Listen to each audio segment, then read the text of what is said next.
지난주에 얘기한 것처럼 유대인들이 예수님을 십자가에 못 박게 된 것이 몇 가지 면이 있습니다. 예수님의 성전에 관한 면, 성전을 헌다했다, 하나님의 말씀을, 율법을 왜곡했다, 자기가 하나님이라 했다, 뭐 이런 얘기입니다. 근데 이제 그 뒤에 제자들도 그들이 이제 참소를 하는데,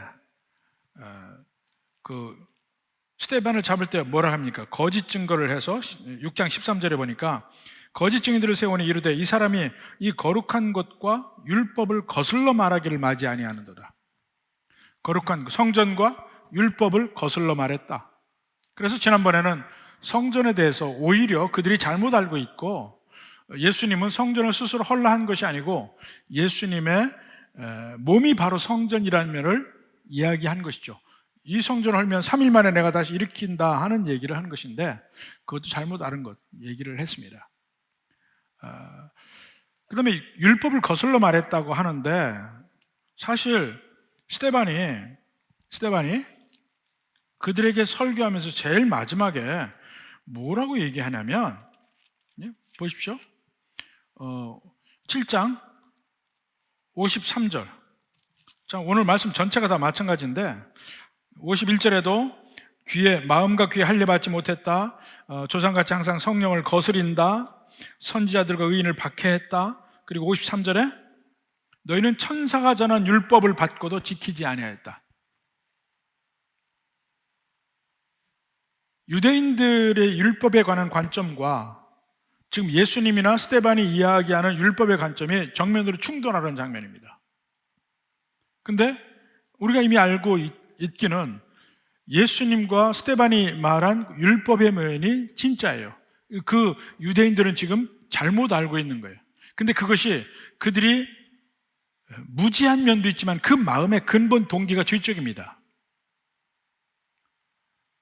근데 일단 무지한 면부터 한번 생각을 해볼 필요가 있어요.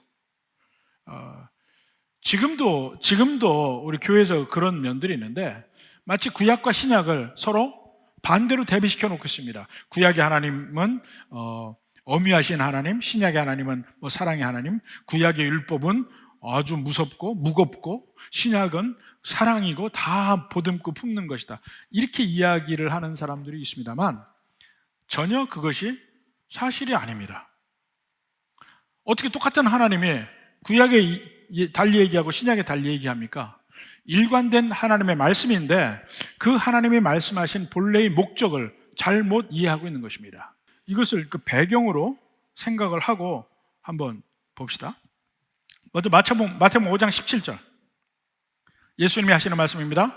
내가 율법이나 선지자를 폐하려 온 줄로 생각하지 말라. 율법이나 선지자, 구약 성경 전체를 모아서 전체를 이야기할 때 율법과 선지자라고 합니다. 왜냐하면 구약 성경이 세 부분으로 나눠 있잖아요. 토라, 네비임, 와 케투빔. 토라는 모세오경, 그 다음에 선지서, 모세오경, 선지서, 성문서. 성문서는 뒤에 나중에 붙은 말이니까 시편하고, 주로 율법과 선지자면 구약 성경 전체를 얘기합니다. 내가 구약 성경을 폐하려 온 줄로 생각하지 말라. 아니면은 구약의 하나님의 말씀, 명령, 율법을 폐하려 온 줄 하지 마라. 오히려 완전하게 하려 함이라.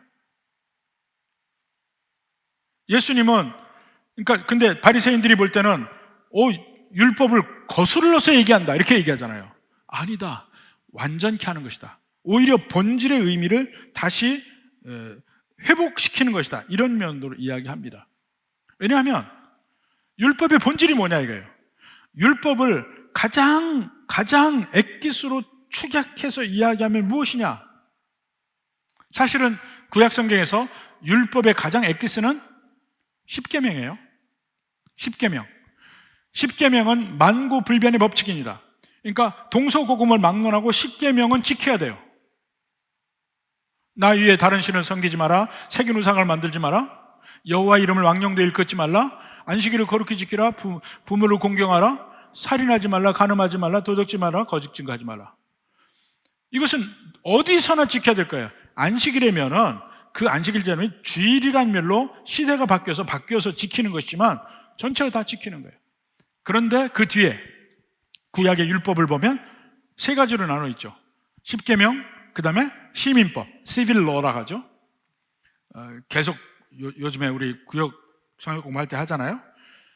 한 미시파팀이라고 하는 겁니다. 미시파팀, 이 civil law. 그 다음에 결례의법, 여러 가지 제사법이라든가 이런 이 정결의 법이나 이것이 세 가지가 있습니다. 결례의법은 예수님이 오시고 바로 없어져요. 이거는 성전을 중심으로 지키는 여러 가지 절기지키나 뭐 제사법 이런 거니까. 시민법은 십계명이 이스라엘이라는 독특한 환경 가운데 어떻게 적용되는지 좀 더 구체화시켜서 한 법이에요. 이 시민법은 우리가 직접적으로 지키지 않습니다. 그렇지만 그 원리가 이런 환경에는 이러한 원리로 적용했구나, 이것을 우리가 알아야 되는 거예요. 세 가지입니다. 십계명 꼭 지켜야 돼. 어디서나. 시민법은 원리를 우리가 가져오는 거예요. 결례법은 안 지켜도 돼요. 이것은 예수님이 누군지를 설명하는 거예요. 근데 십계명도 더 줄여보면 두 가지로 나온다니까. 자, 하나는 두 가지 면으로 봅니다. 첫째로 하나는 마태복음 7장 12절 봅시다. 그러므로 무엇이든지 남에게 대접받고자 하는 대로 너희도 남을 대접하라. 이것이 율법이요 선지자니라. 왜 그러냐면 바로 이것을 황금률이라고 합니다. 골든 룰.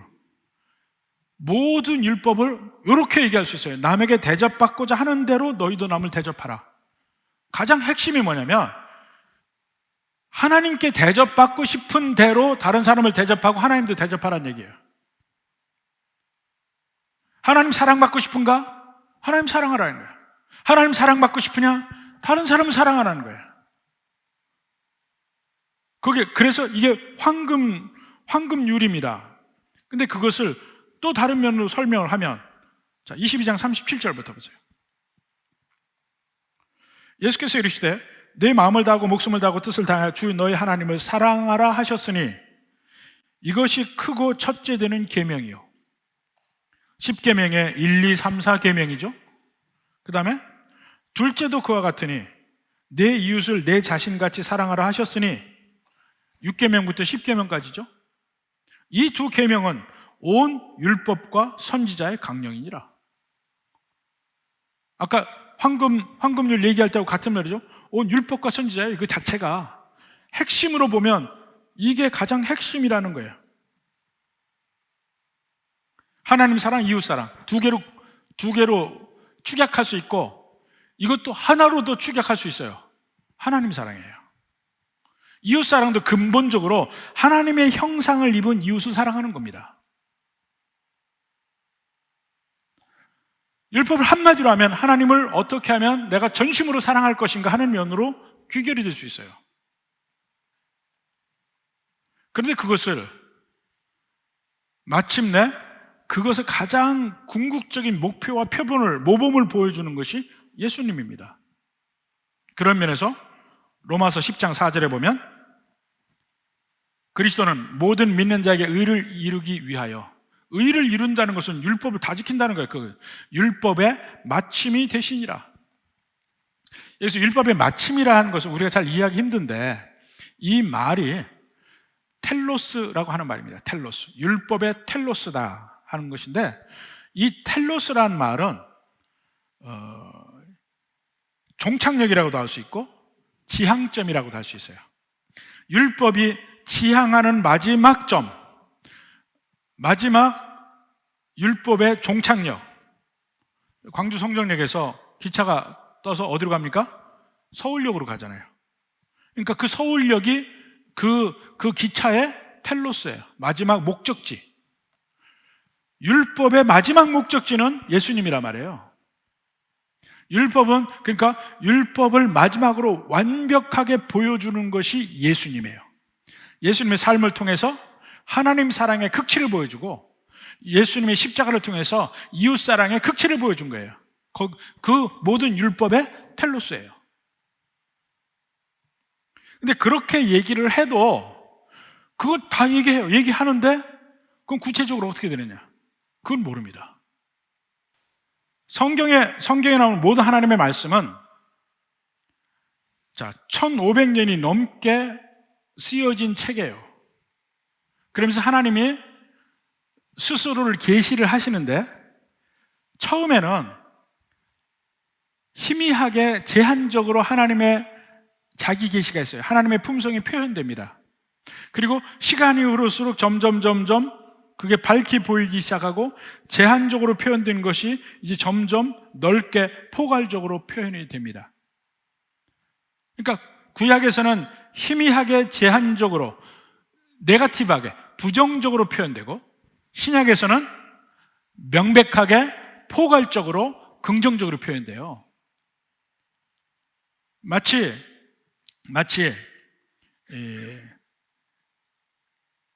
사과씨를 가지고 심으면 사과씨가 자라납니다. 싹이 납니다. 점점 나무가 됩니다. 마침내 가지가 나서 사과 열매를 맺잖아요. 그 사과씨와 나무, 사과 열매의 관계를 뭐라고 얘기하냐면 같은 거라고 얘기합니다. 같은 거야. 본질적으로 같아. 그것을 유기적 통일체라고 얘기합니다. Organic Unity라고 얘기해요. 성경도 모양으로는 달리 보여도 본질적인 하나님의 품성의 표현이 구약의 율법이나 신약의 예수님 말씀이 같이 있다니까요. 어떻게 있느냐를 알아봐야지. 구약에는 부정적으로 제한적으로 희미하게 표현됐고 신약은 명백하게 포괄적으로 긍정적으로 표현됐다니까요. 이렇게 구약과 신약이 전혀 겉으로 보긴 다른 것 같지만 사실은 하나라는 것, 같은 하나님의 뜻이 나오는데 단지 구약은 희미하고 제한적으로 표현되고 신약은 포괄적으로 긍정적으로 표현이 된다는 것입니다. 그 다음에 아까 얘기한 대로 장로의 전통과의 관계를 봅시다. 마태복음 15장 2절부터 보면 제자들이 음식을 먹는데 손을 씻지 않고 먹는다고 공격을 해요. 15장 2절 봅시다. 당신의 제자들이 어찌하여 장로들의 전통을 범하나이까? 그 장로들의 전통이 제가 얘기한 대로 아까 할라카, 그러니까 구전되어 오는 그 전통이에요. 그러니까 그들은 글로 쓰여진 토라가 있고 이 장로들의 전통, 그 전통이 있는 겁니다. 나중에 미시나가 되는 그것이 두 가지가 다 같은 권위를 가지고 있다고 생각을 해요. 그러니까 왜 장로의 전통을 지키지 않느냐 하고 얘기해요. 그러니까 예수님이 하시는 말씀이 뭐냐면 3절에 너희는 어찌하여 너희의 전통으로 이 구전되는 법으로 하나님의 계명, 글로 쓰여진 하나님의 계명을 범하느냐. 예를 들은 게 뭐냐면 부모를 공경하라. 이것은 하나님의 계명이죠. 근데 그 장로의 전통, 그 오랄 트래디션의 어떤 면이냐면 부모의 설사 드리려고 하는 것도 먼저 하나님께 드린 것이면 부모에게 안 드려도 된다는 규정이 있어요. 그걸 고르반이라고 합니다. 고르반. 이걸 통해서 부모를 공경해야 되는데 부모에게 주기 싫어요. 그러면 그걸 가지고 이거 고르반입니다 하고 얘기하면 끝이라는 거야. 안 해도 돼. 자기는 율법을 어긋나지 않았다고 생각을 하는데 실질적으로는 계명을 어긴 거예요. 주기 싫어서 고르반이라고 하고 안 준 것뿐이야. 근데 그러니까 그들의 그 법에는 어긋난 게 아니라는 거예요. 바로 그 면을 예수님이 공격하면서 너희가 실질적으로는 하나님의 법을 어기고 있다는 거예요. 그러면서 손 씻지 않고 음식 먹은 거는 일종의 의식적인 정결이잖아요. 의식적인 정결을 지킨다고 하면서 진짜 정결함, 여기 의식적인 정결을 통해서 배워야 되는 핵심적인 그 우리 생각 속의 정결함, 이 속의 정결함은 없다는 거예요. 그걸 마지막에 11절에 얘기하죠. 15장 11절. 입으로 들어가는 것이 사람을 더럽게 하는 것이 아니라 입에서 나오는 그것이 사람을 더럽게 하는 것이라. 진짜 정결이 뭔지를 얘기하는 거예요. 마태가 회심하고 나서 자기 집에 죄인들을 초청했습니다. 자기는 친구가 그 사람들밖에 없으니까. 이스라엘 백성들은 세리하고 안 어울리고 죄인들하고 안 어울리니까 그들은 마태의 친구였어요. 거기 예수님이 참가해서 식사를 합니다. 바리새인들이 뭐라 합니다. 왜 죄인들과 식사하느냐? 예수님이 뭐라 합니까? 13절, 마태복음 9장 13절. 너희는 가서 내가 국류를 원하고 제사를 원하지 않으라 하신 뜻이 무엇인지 배우라. 모든 계명의 핵심이 뭡니까? 하나님 사랑, 이웃 사랑 아니에요. 하나님은 모든 백성들이 하나님께로 돌아오기를 원해. 죄인이 돌아오기를 원해. 그러니까 죄인과 식사하는 거야. 근데 바리새인들은 아니 우리는 거룩하고 저 사람들 죄인인데 왜 저 사람들을 대합니까? 율법의 원래의 정신을 잃어버린 것이죠. 안식일도 마찬가지예요. 손 마른 자를 안식일에 고칩니다. 18년 동안 귀신 들려서 꼬부라져 허리를 못 펴는 그 여자를 고칩니다. 안식일에. 회당장이 뭐라 합니까? 누가복음 13장 14절. 회당장이, 각 회당 시나고그의 회당장이 예수께서 안식일에 병 고치신 걸 분내어 무리에게 이르되, 분냈습니다. 무리에게 이르되, 그 다음에 일할 날이 엿새가 있으니 그동안에 와서 고침 받으면 되지 안식일에 하지 말라. 이런 식의 얘기는 지금 교회에서도 얼마든지 나옵니다. 다른 날인데 하필 들어가면 이제 문제가 되는 겁니다. 일할 날이 엿새가 있으니 그동안 와서 고침 받을 것이지 왜 안식일에 꼭 해야 되느냐? 그러니까 예수님이 거기다 대고 하시는 말씀이 15절에 뭐라 합니까? 대답하여 이르시되 외식하는 자들아, 너희가 각각 안식일에 자기 소나 나귀를 외양간에 풀어내어 이끌고 가서 물을 먹이지 않냐? 그러면 18해 동안 사탄에게 매임받은 이 아브라함의 딸을 안식일에 이 매임에서 푸는 것이 합당하지 아니하냐? 구약에도 이 말씀이 근본으로 나오는 겁니다. 호세아서 6장 6절. 나는 인애를 원하고 제사를 원치 아니한다. 번제보다 하나님 아는 것을 원한다. 이게 핵심이에요. 바리새인들은 외형적으로 지키는 걸 지켜서 율법을 지켰다고 하고 싶어. 핵심적인 원래의 내용은 잃어버리고 하나님 사랑, 이웃 사랑의 내용은 잃어버리고 외형적인 걸 지켜서 자기들의 어떤 교만의 도구로 사용하게 되는 것입니다.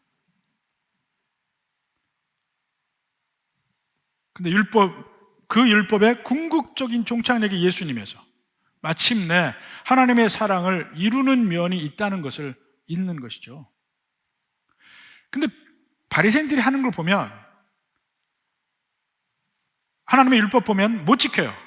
지킬 수가 없다는 사실을 깨달아. 그러면 자기가 지킬 만하게 이것을 바꾸기를 원해. 그것은 장로의 유전으로 바꾸는 거예요.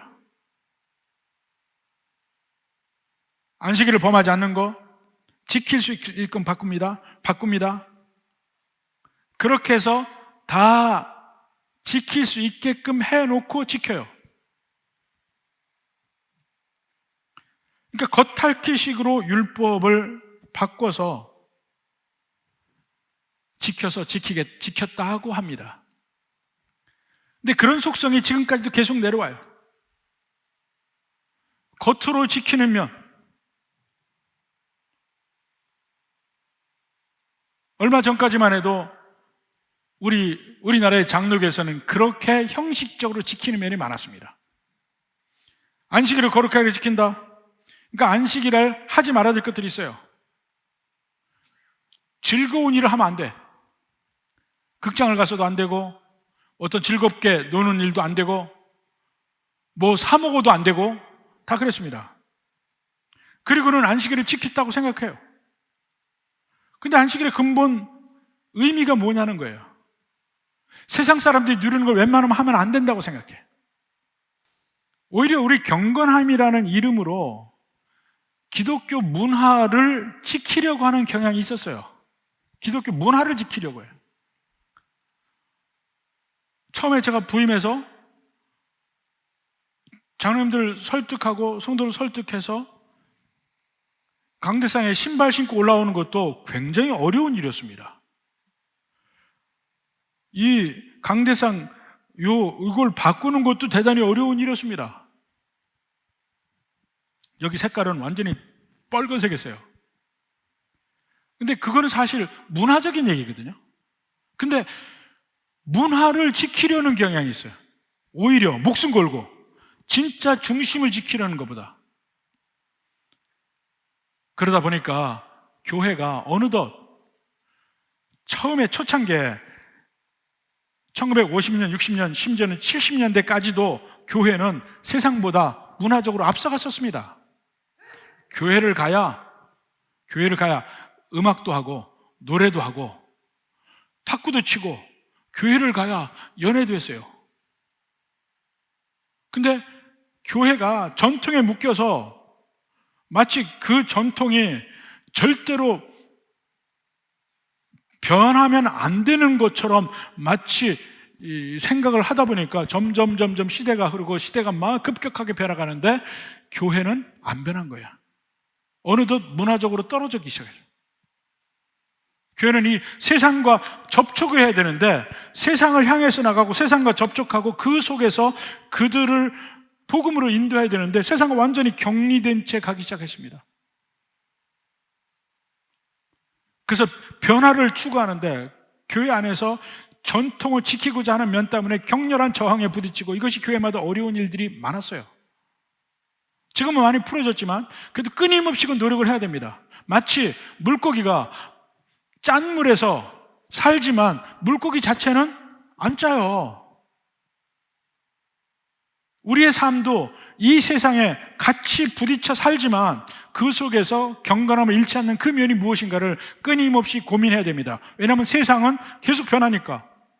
그 변하는 대로 문화적으로 우리도 따라가야 세상과 같이 접촉을 해야 될 거 아니에요. 그 중에서 우리의 거룩함을 어떻게 지킬 것인가, 이건 고민해야 됩니다.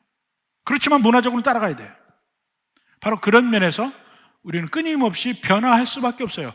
본질을 지키는 면, 그 본질이 무엇인지는 우리가 알아야 되고, 그렇게 해야 비로소 우리의 죄적인 바리새적인 면이 표출되지도 않고 더 긍정적으로 세상을 향해 접촉점을 잃지 않으면서 끊임없이 우리가 정말 세상 사람들에게 어트랙티브한, 저기 교회 가고 싶다고 느낄 그러한 교회가 될 수 있습니다. 노력하는 거예요. 잘못하면 우리가 복음을 반대하는 이 제사장과 이 바리새인들처럼 될 수가 있다니까요. 예수님 배척하고 스데반 배척하고 다른 길로 갈 수 있다니까요. 부디 함께 깨어 있어서 성경을 보는 관점을 제대로 갖고 하나님의 은혜를 가지고 세상과 접촉해 가는 것이 무엇인지를 끊임없이 노력해서 가는 생명 있는 교회, 살아있는 교회가 되기를 주님의 이름으로 축원합니다.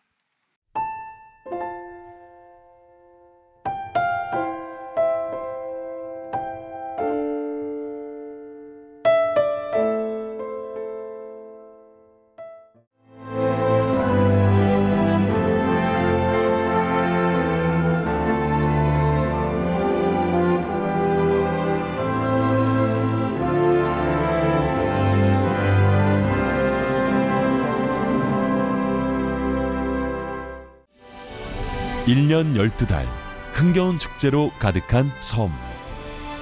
섬마다 문화와 예술이 살아있는 사계절 꽃피는 바다 위의 꽃정원. 누구나 가고 싶은 섬. 이곳은 희망이 샘솟는 천사섬 신안입니다. 만약 섬에 색을 입힌다면 어떤 일이 생길까? 섬의 변신, 마음도 상쾌하다. 보라색 여행. 마음이 설레는 노란색 여행. 내 마음에 주는 선물 주홍색 여행. 또 다른 나를 발견하는 행복 여행 신안군.